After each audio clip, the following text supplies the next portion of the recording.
Bismillahirrahmanirrahim. Assalamualaikum warahmatullahi wabarakatuh. Saya perwakilan dari kelompok 4 yang akan mempresentasikan mengenai khitbah dari studi fikih munakahat. Yang beranggotakan 2 orang yaitu Hartini dan Lukmana Nur Hakim. Yang pertama yaitu mengenai definisi dari khitbah. Secara etimologi, khitbah dalam bahasa Indonesia adalah pinangan atau lamaran.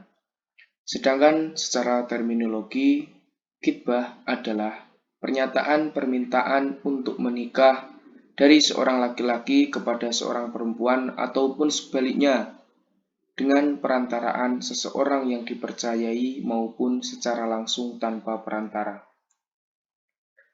Adapun hukum khitbah, hukum melakukan khitbah adalah boleh dan tidak wajib.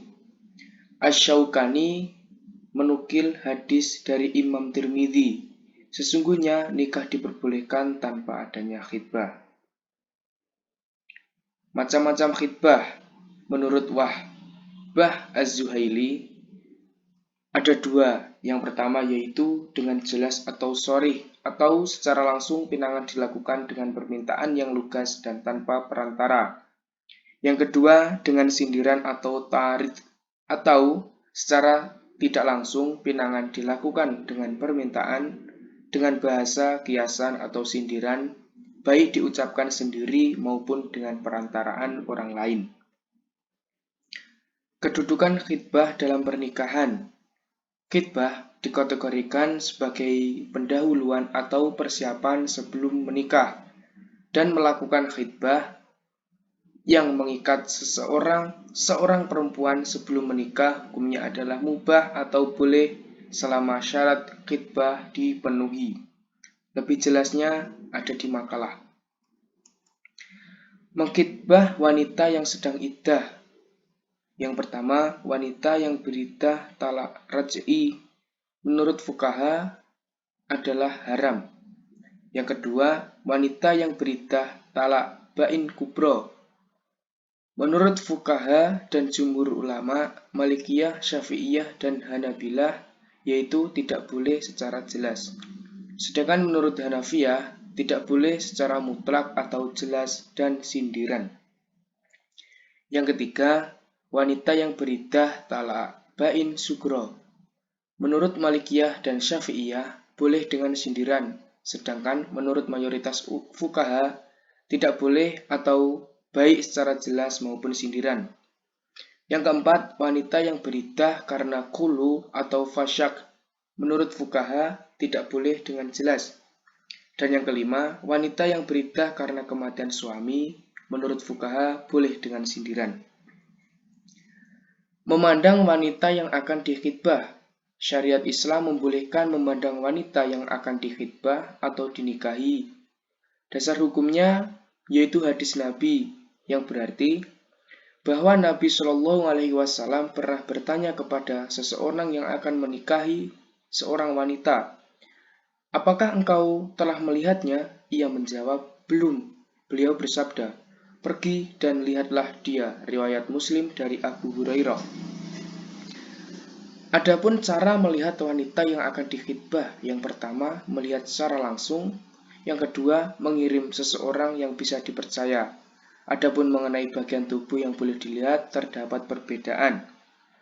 Yang pertama, perbedaannya mayoritas fuqaha, Imam Malik, Asy-Syafi'i dan Ahmad, wajah dan telapak tangan. Menurut ulama Hanabilah, bagian tubuh yang tampak pada wanita saat bekerja di rumah seperti wajah, telapak tangan, leher, kepala, tumit, kaki, dan lain-lain. Menurut Hanafiyah dan Hanabilah, yaitu wajah dan telapak tangan. Sedangkan menurut Az-Zahiri, yaitu seluruh anggota tubuh atau ditolak mayoritas ulama.